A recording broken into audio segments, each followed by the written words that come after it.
Coming off the bridge, Mass Ave, back into Boston. Here's exactly how I handle it. Got the green cycling light right here, right over Beacon. Obviously he's looking for anything and everything. Mopeds, people, cars. Still got green here.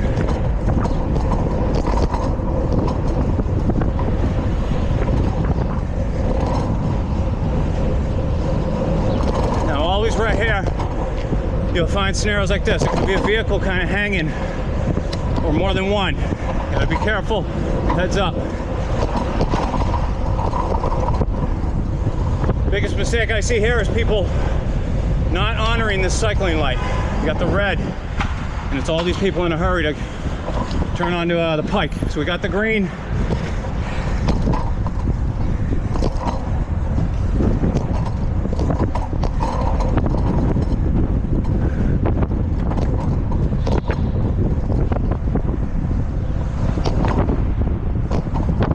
Same thing here, a lot of cyclists blow through this if they see a clear path.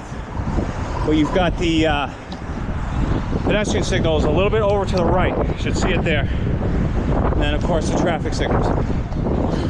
Mass Ave in Boylston.